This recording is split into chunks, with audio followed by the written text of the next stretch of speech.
आज का हमारा टॉपिक है समरूप त्रिभुज। समरूप त्रिभुज के अंतर्गत कई सारी बातें हैं जो जानना बहुत ज़रूरी है। उन्हीं सब बातों को हम अच्छे से जानेंगे, उसके बाद कुछ क्वेश्चन को सॉल्व करेंगे। तो देखिए दोस्तों, सबसे पहले हम जानते हैं कि समरूप त्रिभुज होता क्या है। नाम से ही पता चल रहा है कि समरूप मतलब ऐसे दो त्रिभुज जिनका रूप समान हो, ऐसे दो त्रिभुज जिनका रूप कैसा हो, समान हो। अब रूप तो समान है लेकिन यहाँ पर साइज छोटी बड़ी हो सकती है। जैसे यहाँ पर आपको दिख रहा है कि इनके रूप समान है, आपको दिख रहा होगा जैसा ये है ठीक वैसा ही ये है, लेकिन साइज में थोड़ा छोटा है ना। जैसा ये है वैसा ही ये भी है, लेकिन साइज में थोड़ा सा छोटा है, यानी रूप दोनों का एक जैसा है ना। तो समरूप त्रिभुज में साइज छोटी बड़ी हो सकती है लेकिन रूप कैसा होगा, समान होगा। अब देखिए, सबसे बड़ी पहचान ये होती है कि इनके कोण को देखना पड़ता है ना। इनकी भुजा जो है वो छोटी बड़ी तो हो सकती है, लेकिन इनके अंदर जो कोण होता है वो छोटा बड़ा नहीं होता है, क्योंकि चाहे ये त्रिभुज हो, है ना, साइज में छोटा वाला त्रिभुज हो, चाहे साइज में बड़ा वाला त्रिभुज हो, कोई भी त्रिभुज हो, उसके तीनों अंदर के कोणों का योग कितना होगा, 180 अंश होगा। इसके अंदर के तीनों कोणों का योग कितना होगा, 180। यहाँ भी अंदर के तीनों कोणों का योग कितना होगा, 180 होगा। तो देखिए, मान लेते हैं यहाँ पर ये वाला कोण मानना क्या है, मैंने इस हिसाब से बनाया है कि आप महसूस करोगे तो ये कितना है, 90 अंश का है। सॉरी, 90 नहीं, 100 अंश होगा, थोड़ा सा बड़ा है ना। कितना है, 100 अंश है। और इसे देखेंगे तो ये वाला जो है ये 50 अंश का है। कितने का है, 50 का। और ये देखेंगे तो ये वाला कितना है, 30 अंश का है। तो वैसे ही इसमें भी ये कितना है, 100 अंश का कोण है ना। और ये कितना है, 50 है। और ये कितना है, 30 है। तो समरूप त्रिभुज की पहचान यहीं से होती है, इनमें कोण देखना पड़ता है। इस वाले त्रिभुज में एक जगह 100 अंश का कोण है, तो इसमें भी एक जगह 100 अंश का कोण है। इसमें एक जगह 50 अंश का कोण है, तो इसमें भी एक जगह 50 अंश का कोण है। इसमें एक जगह 30 अंश का कोण है, इसमें भी एक जगह 30 अंश का कोण है। दोस्तों, ये तो जो दोनों त्रिभुज दे करके मैंने समझाया है ना, ये तो देखने में भी समान लग रहे हैं, समरूप लग रहे हैं, है ना। अगर हम इसको देखें तो इसमें देखेंगे तो थोड़ा सा भ्रम हमको होगा, लेकिन भ्रमित नहीं होना है। ये वाला त्रिभुज जैसा है वैसा ही ये वाला भी है, लेकिन थोड़ा सा साइड इधर उधर हो गया है ना। ये वाली चीज जो आपको है वो यहाँ पर दिखेगी, यहाँ पर दिखेगी, और ये वाली चीज जो है वो आपको यहाँ पर दिखेगी, है ना। और ये वाली जो चीज है, ये वाली भुजा, वो यहाँ पर दिखेगी। तो हम कह सकते हैं कि ये दोनों त्रिभुज समरूप हैं, लेकिन तभी प्रूफ होगा जब इनके अंदर का कोण भी हम देखेंगे। तो देखते हैं, ये वाला कोण कितने का है, 30 अंश का है। ये वाला कोण कितने का है, 30 अंश का है। ये वाला कोण कितना है, 70 अंश का है। ये वाला कोण कितना है, 80 अंश का है। कितना है, 80 अंश का। तो वैसे ही ये वाला कोण कितने का है, 30 अंश का है। और ये वाला कोण कितना है, 80 अंश का है। और ये वाला कोण कितना है, 70 अंश का है। तो देखिए, अब देखने पर हमको लग रहा है कि इस वाले त्रिभुज में एक कोण 30 है, तो इसमें भी एक कोण 30 है। इसमें एक कोण 70 है, तो इसमें भी एक कोण 70 है। इसमें एक कोण 80 है, तो इसमें भी एक कोण क्या है, 80 है ना। एक कोण इसमें भी क्या है, 80 है। तो आपको ये स्पष्ट हो रहा है कि इस त्रिभुज के अंदर अंदर जो तीनों कोण हैं, जिस जिस माप के हैं उसी उसी माप के इसमें भी हैं। अतः ये दोनों त्रिभुज भी कैसे होंगे, समरूप त्रिभुज होंगे। और ये दोनों त्रिभुज भी कैसे होंगे, समरूप होंगे। इतना जानते रहना, समरूप मतलब रूप में एक जैसे होंगे, लेकिन साइज उनकी छोटी बड़ी हो सकती है। अब समरूप त्रिभुज से संबंधित कुछ समीकरण बनते हैं, उनको भी देखेंगे। देखिए दोस्तों, समरूप त्रिभुज के जो संगत भुजा होती है ना, इस वाले त्रिभुज में और इस वाले त्रिभुज में, दोनों ही त्रिभुज में जो संगत भुजाएं होती हैं वो अनुपात में एक दूसरे के बराबर होती हैं।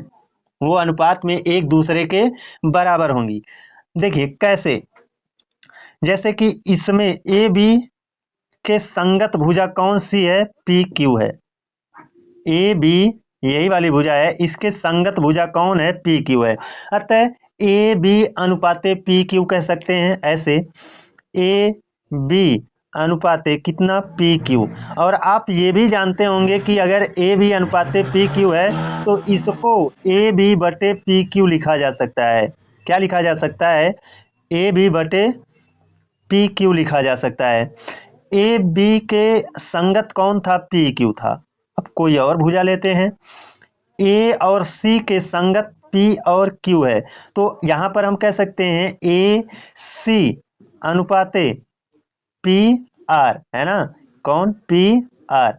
तो अब देखिए ये दोनों बराबर होंगे, तो वैसे ही ए बी अनुपाते पी क्यू था तो इसको ए बी बटे पी क्यू लिख लिया।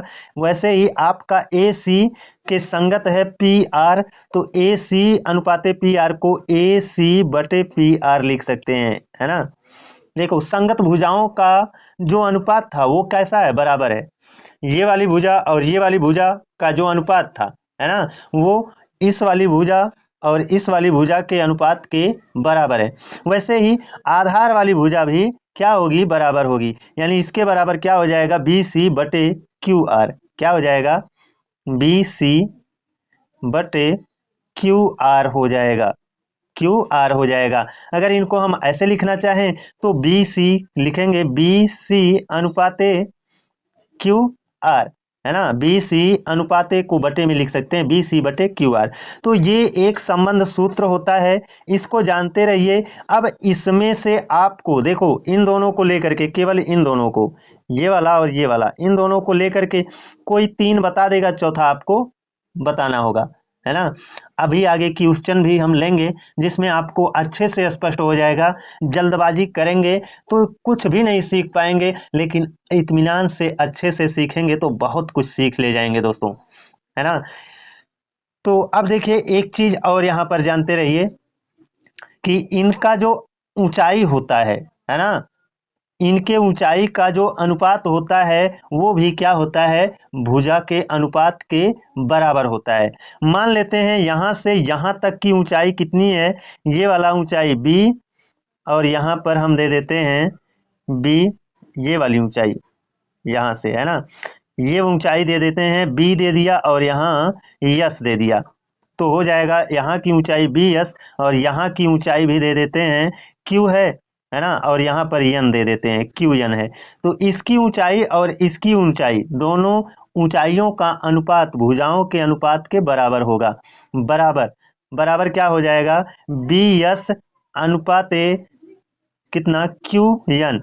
या फिर हम इसको कह सकते हैं, यहाँ पर हमने ये इसको खींच दिया है, बी एस, है ना, ये यस लिखा है, बी एस बटे बटे कितना हो जाएगा, क्यू एन हो जाएगा। कितना हो जाएगा, क्यू एन हो जाएगा। दोस्तों इसको अच्छे से समझ लीजिएगा, है ना, कि भुजाओं का जो अनुपात होता है ना, संगत भुजाओं का अनुपात एक दूसरे के बराबर होता है। अब देखिए यहीं पर क्षेत्रफल को भी देख लेते हैं। इस वाले त्रिभुज का क्षेत्रफल और इस वाले त्रिभुज के क्षेत्रफल का अनुपात इनके संगत भुजाओं के वर्ग के, इनके संगत भुजाओं के अनुपात के वर्ग के बराबर होगा। जैसे इस छोटे वाले त्रिभुज का जो क्षेत्रफल होगा, है ना, बटे में बड़े वाले त्रिभुज का क्षेत्रफल, है ना। तो कुल मिलाकर हम ये कह सकते हैं, त्रिभुज ए बी सी का क्षेत्रफल बटे त्रिभुज पी क्यू आर का क्षेत्रफल, है ना, ये किसके बराबर होगा, इनकी संगत भुजाओं के अनुपात के वर्ग के बराबर होगा। देखिए बी, इसकी भुजा क्या है, ए बी, है ना, ये वाली भुजा क्या है, ए बी, और इसके संगत कौन है, पी क्यू है।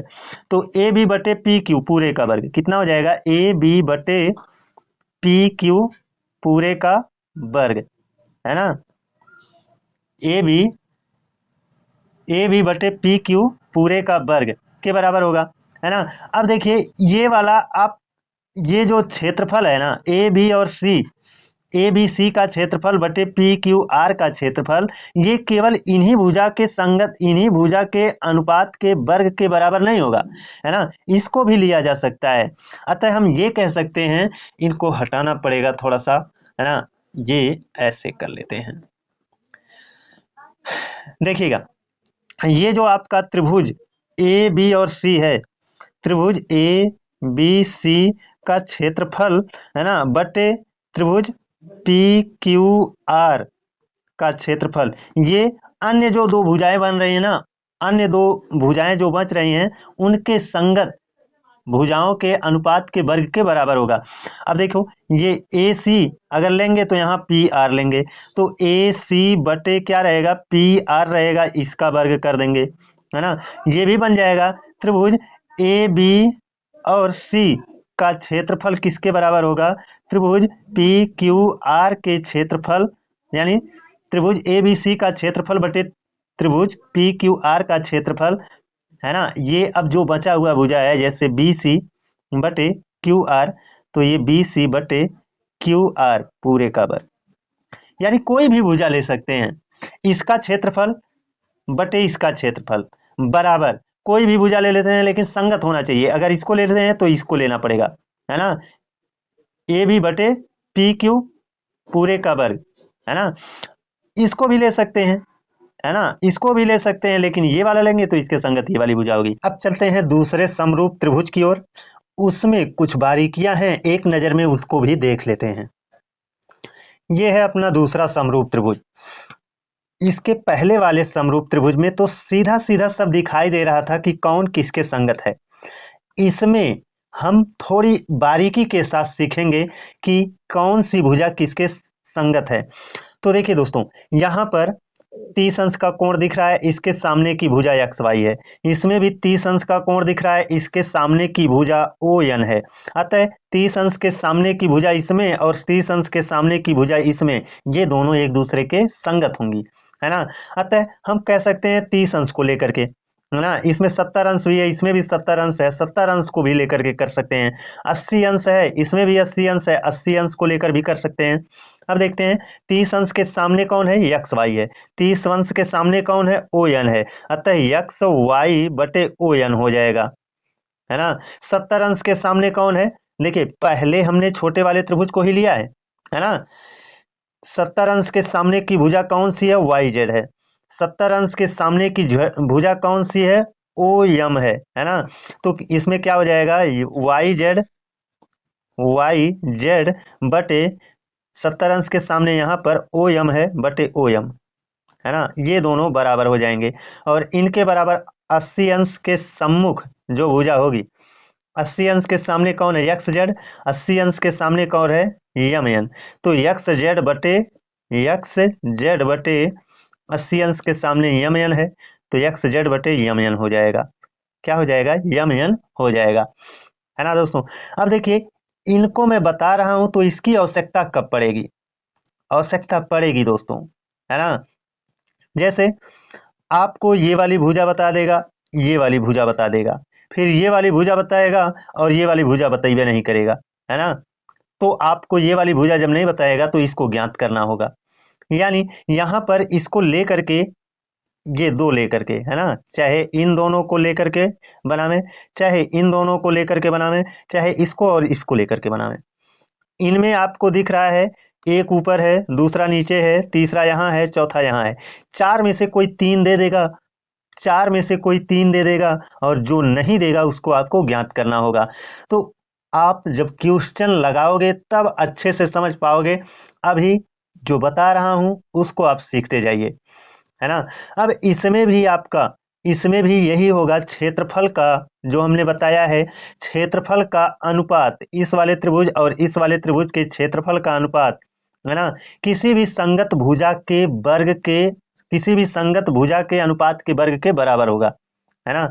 ये एक्स वाई जेड का अनुपात, एक्स वाई जेड, है ना, त्रिभुज एक्स वाई जेड का क्षेत्रफल जो होगा, है ना, इसके बटे में त्रिभुज ओ एन एम का क्षेत्रफल, ओ एन एम का क्षेत्रफल, ये किसके बराबर होगा, कोई भुजा ले लो, है ना, कोई भुजा ले लो लेकिन संगत होना चाहिए।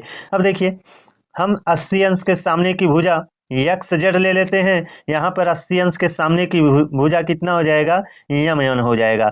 तो यक्स जेड बटे यम एन, यक्स जेड बटे यम एन, ये क्या हो जाएगा, पूरे का वर्ग, पूरे का वर्ग हो जाएगा। पीछे भी यही हमने देखा था। अब इसकी जगह पर दूसरी कोई संगत भुजा भी ले सकते हैं, तीसरी भी ले सकते हैं, कोई भी ले सकते हैं, है ना। तो आशा और उम्मीद है कि आप लोग इसे बारीकी से समझ गए होंगे। अब चलिए दोस्तों, थोड़ा सा अभी हमने क्या देखा, समरूप त्रिभुज को देखा, समरूप त्रिभुज को देखा। अब चलते हैं सर्वांगसम त्रिभुज की ओर थोड़ा सा नजर डालेंगे, उसके बाद क्वेश्चन पर चलेंगे। सर्वांगसम त्रिभुज, सर्वांगसम त्रिभुज किसे कहते हैं, इसके नाम में ही इसका अर्थ छुपा है ना। सर्व अंग सम, है ना, सर्व अंग सम, सर्वांगसम। सर्व मतलब सभी, अंग मतलब अंग, सम मतलब समान हो, सभी अंग समान हो। सभी अंग समान होने का मतलब क्या है, सभी अंग समान हो मतलब अंदर का कोण समान हो, बाहर जो आपका भुजा है ये भी समान हो, है ना। जबकि आपने समरूप में क्या देखा था, समरूप में देखा था कि अंदर कोण कैसा था, समान था, लेकिन बाहर भुजा, बाहर भुजा क्या थी, समान नहीं थी। बाहर भुजा समान नहीं थी, इसकी भुजा ज्यादा थी, इसकी भुजा कम थी। इसमें क्या होगा, सर्वांगसम में सर्व अंग सम यानी सभी अंग समान होंगे, यानी अंदर आपका कोण, है ना, समान होगा और बाहर आपकी भुजा भी समान होगी। देखते हैं यहाँ पर, देखो मान लेते हैं यहाँ ये वाला कोण कितना है, 70 है ना, और ये वाला जो कोण है ये कितना है, 60 है, और ये वाला कोण कितना है, 50 है ना। इस वाले त्रिभुज में भी देखेंगे तो ये वाला कितना होगा, ये वाला होगा 70, ये वाला होगा 60, और ये कितना होगा, 50 होगा, है ना। तो अंदर तो सब जगह कोण जितना जितना जितना है उतना उतना यहाँ भी है, यहाँ 70 तो यहाँ भी एक 70 है, यहाँ एक 60 है तो एक कोण यहाँ भी 60 है, यहाँ एक कोण 50 है तो इसमें भी एक कोण कितना है, 50 है। अब देखिए बाहर भुजा भी समान है, अगर ये बाहर ये 6 सेंटीमीटर है ना, और ये 7 सेंटीमीटर है, और ये 5 सेंटीमीटर है ना, तो यहाँ भी वही चीज है, ये 5 है, ये वाला 6 है, और ये कितना है, 7 है, यानी सर्व अंग सम है ना। सर्व अंग सम है यानी सब चीजें समान है, अंदर का कोण समान है, 50 70 60, 50 70 60, बाहर की भुजा भी समान है, 6 5 7, 6 5 7, है ना। तो ये तो सीधा सीधा देखने को मिल रहा है, लेकिन इसमें देखेंगे, इसमें भी देखेंगे तो ये भी सर्व अंग सम है ना, ये भी क्या है, सर्व अंग सम है यानी सर्वांग सम है। तो यहाँ पर कोण कितना होगा, 90, और यहाँ पर कोण कितना होगा, 90, है ना। 90 अंश के सामने की ये वाली भुजा और 90 अंश के सामने की ये वाली भुजा दोनों आपको समान दिखेगी, है ना। अगर ये 10 सेंटीमीटर का होगा तो ये भी 10 सेंटीमीटर का होगा। अब ये वाला कोण देखते हैं, ये वाला कोण कितना है, 40 है, मान लिया 40 है, तो इसमें ये वाला कोण कितना होगा, 40 होगा, कितना होगा, 40। 40 अंश के सामने ये वाला जो भुजा दिख रहा है, मान लेते हैं ये कितना है, 5 है, तो इस 40 के सामने यहाँ वाली भुजा भी कितनी होगी, 5 होगी, है ना। अब ये वाला जो कोण है ये कितना है, 50 है, कितना है, मान लिया 50 है, तो इसमें ये वाला कोण भी कितना हो जाएगा, 50 हो जाएगा। 50 के सामने वाली जो भुजा है, मान लेते हैं ये 7 है, तो 50 के सामने वाली ये वाली भुजा भी कितनी होगी, 7 होगी। यानी यहाँ पर भी आपको सर्व अंग सम दिख रहा है, सर्व अंग सम दिख रहा है। अंदर देखेंगे तो जो कोण है वो 40 90 50 है, यहाँ भी 40 90 और 50 है। बाहर की भुजा भी देखिए 90 अंश के सामने 10 है, इसमें भी 90 अंश के सामने 10 है, 40 अंश के सामने 5 है, इसमें भी 40 अंश के सामने 5 है, और 50 अंश के सामने 7 है, तो इसमें भी 50 अंश के सामने 7 है। इसका मतलब सर्व अंग सम है ना, सभी अंग समान है। और जब दो त्रिभुज के सभी अंग समान होते हैं तो ऐसे त्रिभुज को सर्वांग सम त्रिभुज कहते हैं। जितने भी सर्वांग सम त्रिभुज हैं सब के सब क्या बन जाएंगे, समरूप बन जाएंगे, है ना। सब के सब सर्वांग सम जितने हैं सब के सब क्या बन जाएंगे, समरूप बन जाएंगे। लेकिन समरूप त्रिभुज, सभी समरूप त्रिभुज सर्वांग सम नहीं बन सकते, है ना। इस चीज को भी ध्यान में रखना। अब दोस्तों एक और चीज है कि इस वाले त्रिभुज को उठा करके इस पर रख देना तो ये वाला त्रिभुज इसको ढक लेगा। ये वाला जो साइज का त्रिभुज है इस वाले पर रख देंगे तो दोनों की साइज सेम है, तो दोनों कैसा दिखेगा, दोनों में से एक का दिखेगा, है ना। वैसे ही इसको उठा करके ऐसे करके ले आकर इस पर रख देंगे तो ये इसको ढक लेगा, क्योंकि साइज दोनों त्रिभुजों की सेम है। तो सर्वांग त्रिभुज की यही खास बातें होती हैं।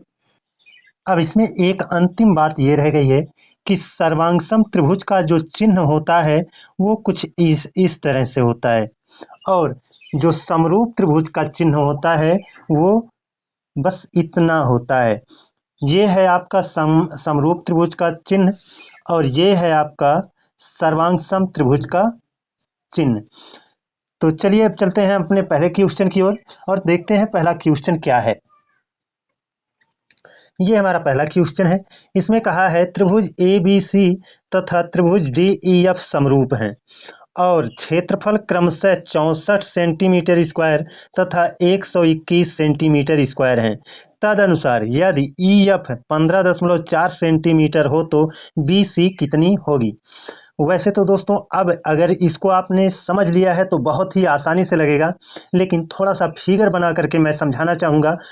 देखिए यहाँ पर त्रिभुज ABC है, तो ऐसे मान लिया ये है हमारा क्या, एक त्रिभुज ABC है, ये है AB और C, और एक त्रिभुज DEF है ना। देखिए दोनों समरूप हैं, ऐसे ही बोला है कि दोनों कैसे हैं, समरूप हैं, है ना।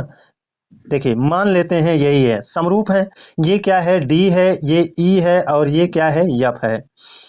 इसमें कहा है ना कि क्रमशः ये जो दोनों त्रिभुज हैं ये क्रमशः क्षेत्रफल में कितने हैं, 64 सेंटीमीटर स्क्वायर और 121।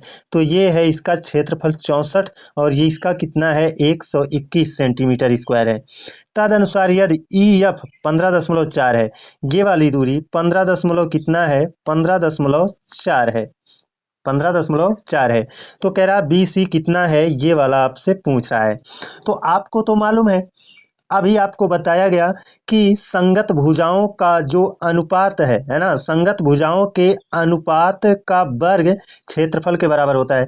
अभी हमने बताया था कि इसका क्षेत्रफल बटे इसका क्षेत्रफल बराबर क्या होगा, संगत भुजा के वर्गों के अनुपात के बराबर होगा।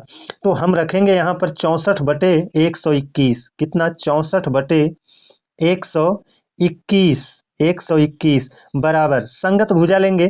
तो देखिए पहले हमने क्या लिया था, छोटे वाले त्रिभुज का क्षेत्रफल, तो अब छोटे वाले त्रिभुज की भुजा लेंगे। BC की लंबाई कितनी है नहीं मालूम है, उसी को हमें मालूम करना है, यक्स बटे कितना हो जाएगा, 15.4। इसके संगत BC के संगत कौन है, EF है, और EF की लंबाई है 15.4, कितना है, 15.4 है। अब दोस्तों यहाँ पर देखिए ये आपको मालूम है कि क्षेत्रफल का अनुपात संगत भुजा के वर्ग के अनुपात के बराबर होता है, तो ये वर्ग रहता है, और इधर से वर्ग हटेगा तो इधर वर्गमूल लगेगा, और इधर वर्गमूल लगेगा तो ये हो जाएगा 8 बटे 11 बराबर यक्स बटा 15.4। अब देखते हैं ये 11 का कितना गुना है। अगर देखेंगे आप इसको डिवाइड करो, 11 इकन्नम 11 और 4 बचा 44, 11 चौका 44, 1.4 गुना है। तो वैसे ही 8 का 1.4 गुना कर दो, कितना, 1.4 गुना कर दो, और 14 अट्ठे कितना होगा, 112। इसका मान कितना आ जाएगा, 112, और एक अंक पर दशमलव लगाएंगे तो 11.2 सेंटीमीटर इसका क्या आ जाएगा, मान आ जाएगा। दोस्तों इसको लगाना कोई बड़ा मुश्किल नहीं था, यहीं पर आसानी से लगाया जा सकता था। हमेशा जानते रहिए कि जब क्षेत्रफल दिया हो तो तत्काल उनका वर्गमूल निकाल लिया करो, है ना। क्योंकि देखिए यहाँ पर वर्गों के, यहाँ पर जो भुजाओं के अनुपात के वर्गों के बराबर होता है ना क्षेत्रफल, तो इधर से वर्ग हटेगा तो इधर वर्गमूल लग जाएगा, यानी क्षेत्रफल का हर हाल में हमको वर्गमूल निकालना पड़ेगा। तो 64 और 21 का वर्गमूल निकाल लिया तो कितना हुआ, 8 बटे 11 हुआ, है ना। अब देखिए यहाँ पर ये वाली भुजा हमको मालूम नहीं थी, और 11 के संगत वाली ये जो जिसका क्षेत्रफल 11 आया है उसके लिए भुजा कितना दिया था, 15.4, ये वाला 15 दशमलव मतलब 15.4 था। तो इसका ये कितना 1.4 गुना था, तो इसका भी 1.4 गुना ही करना था, बड़े ही आसानी से ये आ जाता। तो चलिए चलते हैं अब अपने दूसरे क्वेश्चन। ये देखिए दूसरा क्वेश्चन है, इसमें कहा है दो समरूप त्रिभुज के क्षेत्रफलों का अनुपात 9:16 है, तदनुसार उनकी संगत भुजाओं का अनुपात क्या होगा। अभी दोस्तों मैंने बताया कि जब क्षेत्रफल का अनुपात दिया है तो संगत भुजा जो होगी है ना, उसको ज्ञात करने के लिए क्षेत्रफल का हर हाल में वर्गमूल निकालना ही पड़ेगा, क्योंकि संगत भुजाओं का अनुपात का वर्ग होता है। तो वर्ग हटेगा तो क्षेत्रफल का वर्गमूल निकलेगा, तो इसका वर्गमूल 9 का वर्गमूल 3 होगा और 16 का वर्गमूल 4 होगा। अतः जो संगत भुजाएं होंगी वो किस अनुपात में होंगी, 3:4 के अनुपात में होंगी। अब देखते हैं अपना तीसरा क्वेश्चन। ये रहा तीसरा क्वेश्चन, इसमें कहा है दो समरूप त्रिभुजों के क्षेत्रफल 96 सेंटीमीटर स्क्वायर तथा 150 सेंटीमीटर स्क्वायर हैं। यदि बड़े त्रिभुज की सबसे बड़ी भुजा 25 सेंटीमीटर है तो छोटे त्रिभुज की सबसे बड़ी भुजा क्या है। अब दोस्तों यहाँ पर आपको मालूम है एक बड़ा त्रिभुज है, एक छोटा त्रिभुज है। बड़ा त्रिभुज होगा तो उसका क्षेत्रफल बड़ा होगा और छोटा त्रिभुज का क्षेत्रफल छोटा होगा। तो यहाँ पर आपको 96 सेंटीमीटर स्क्वायर एक क्षेत्रफल दिख रहा है और एक 150 सेंटीमीटर स्क्वायर क्षेत्रफल दिख रहा है। तो हम यहाँ पर कर देते हैं 96/125। इसका मतलब क्या है, सॉरी 150 था, 150। इसका मतलब क्या है, देखिए यहाँ पर नीचे क्या है, बड़ा है, बड़ा वाला क्षेत्रफल है, तो इसके सामने बड़ी भुजा, और यहाँ पर कहा है सबसे बड़ी भुजा कितना है, 25 सेंटीमीटर है ना। बड़े त्रिभुज की सबसे बड़ी भुजा, तो बड़े त्रिभुज का क्षेत्रफल यही रहा होगा। इसका क्या है, ये 25 दिया है भुजा, है ना। इसका भुजा हमको कह रहा है ज्ञात करने के लिए। तो आप जान रहे हो ये क्षेत्रफल है, तो भुजाओं का जो अनुपात होता है उनके वर्ग के बराबर होता है ना क्षेत्रफल का अनुपात। तो इनका वर्ग हटता है तो इधर वर्गमूल लगता है, अर्थात हर हाल में क्षेत्रफल का वर्गमूल निकालना ही पड़ेगा। तो पहले इनको काट करके छोटा कर लेते हैं, उसके बाद इनका वर्गमूल निकाल लेंगे। तो देखिए 6 से काटेंगे तो 6 कन्नम 6, 3 बचा, 6 छक्के 36, और 6 से इसको काटेंगे 6 दूना 12 और 6 पच्चे 30, 16/25 हुआ। ये क्षेत्रफल है ना, तो इसका वर्गमूल निकलेगा तो कितना हो जाएगा, इसका वर्गमूल निकालेंगे, 16 का वर्गमूल होगा 4, 25 का वर्गमूल होगा कितना 5, और ये 5 जो आ रहा है, 5 का मतलब है 25, तो 5 का ये 5 गुना है, तो वैसे ही 4 का 5 गुना करके आप अपना उत्तर बता दीजिए। 4 का 5 गुना 4 पच्चे 20, अर्थात छोटे त्रिभुज की सबसे बड़ी भुजा, छोटे त्रिभुज की सबसे बड़ी भुजा 20 सेंटीमीटर होगी। वैसे तो इस सवाल को फिगर बना करके भी लगाया जा सकता है ना, और सूत्र पर रख करके भी लगाया जा सकता है, लेकिन आपको बहुत संक्षेप में बहुत कम समय में उत्तर देना होता है। तो जो चीज़ें मैं सिखा रहा हूँ उसको सीखते जाइए, और अब कल का जो वीडियो आएगा उस वीडियो में मैं कुछ हाई लेवल के क्वेश्चन को लेकर आऊँगा, निश्चित रूप से उसको देखिएगा, बहुत सारी चीज़ें क्लियर हो जाएंगी आपकी। तो आज के लिए बस इतना ही, अगले दिन आप लोगों से एक बहुत ही अच्छी क्लास के साथ आपको मिलूंगा, तब तक के लिए धन्यवाद।